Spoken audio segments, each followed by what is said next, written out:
I am so excited to bring to you the formidable, the striking, and the wise Azure Antoinette.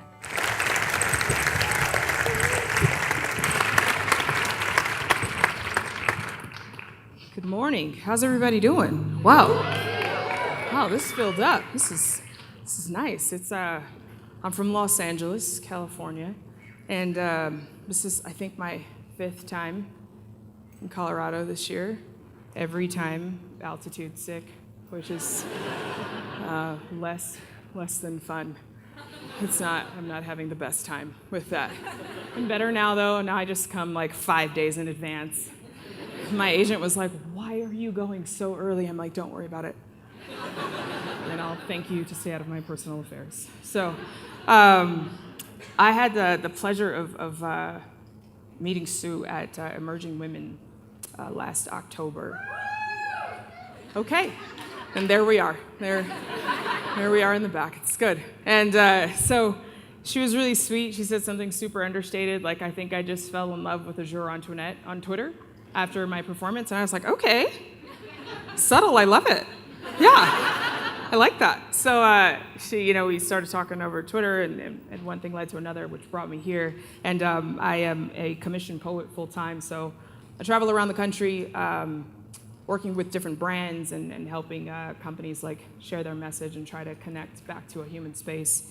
My mom always asks me, she's a litigator, white-collar crime and environmental tort, so she's a real party. She's always like, "What do people say when you tell them that? What do they say?" I'm like, nothing. They usually called me, Ma, so they know. And she's like, I wonder, because you made that up.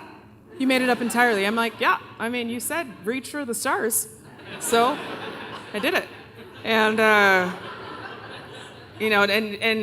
so as the story goes, I used to work in human resources. I did that for 7 years. Got my degree in business, and when I decided to quit my job and become a full-time poet, I had about a box of white Chardonnay from some establishment that was either CVS or Rite Aid. And I was 24, and everything made sense. We didn't have Instagram, so I was my own motivational mantra. And I marched into work the next day, and I'm like, I quit, and I planned this whole knockdown, drag out Olivia Pope, except she wasn't her yet, because Shonda was still hanging out with that Crossroads movie, and it was just different. And so I ventured off into this career that didn't really exist, and I remember calling my mom, and she used to answer her phone at the firm with her full first and last name, because again, she's just real low key. And I was like, I know that it's you because I called you, Mom. And she's like, what do you need?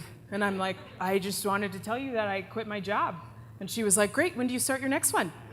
And I was like, it's a funny thing about next. It's so instant, Like sometimes we don't know. Sometimes we don't know what the next anything is. And she was like, well, do you have a good feeling about your second interview? And I was like, a second feels strong. It really feels like, oh, and who can know? And she took a real deep, maternal gulp. And she was like, Azure, what have you done? And I was like, Mom, the universe, so it's calling for you, and you have to listen to, you heed its warnings, and I'm going to be a poet. And the phone line went dead. And my mom will tell you that that's because we got disconnected. And I said, yes, when your actual hand took the mechanism and hung it up. And she was like, I don't know why you would tell people any of those things. I wrote it in my first book, and she's like, Azure, I am your biggest fan. I was like, yeah, that's cute.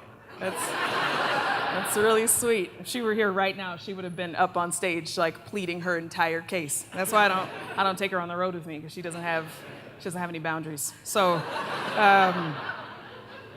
I say all that to say that's what I do. That's how I got here. And then Sue is like, let's do the stuff. And I was like, okay. So I wrote this piece for you guys, and I hope that you enjoy it. There comes a time when it's hours after midnight and the moments left are very close to dawn. The left side of your brain is bruised from all of the logical process, and your heart can do nothing but beat in a somber time and ache. When 1 a.m. turns to 2, then turns to 4:30, every statement turns to question, like, how did you get here? Will any of this even work? And why on earth did I allow myself to think that this was possible? You start to see the wrinkles, the furrow in your brow, and you think, I never asked to be brilliant. Ordinary was just not something that interested me. So you sit. You watch the clock inch forward. You sit, watching the sun stretch its arms out over the horizon, and as if to stretch for a day that it knows will be far too long for its liking. You think, I will never be done.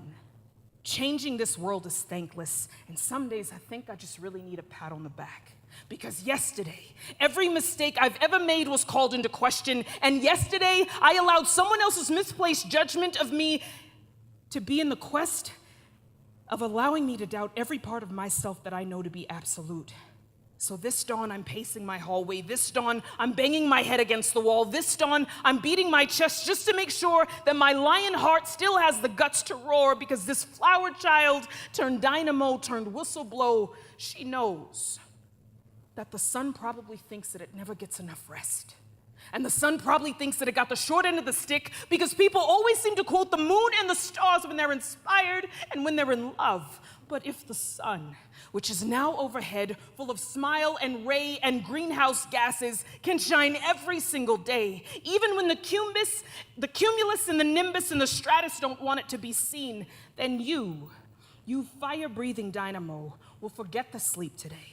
And when you grow weary, I want you to remember that rest isn't for those that revel in success. I need you to put away your insecurities, because they were just placed on you by people who were never taught about the span of their own wings. You have got to be human.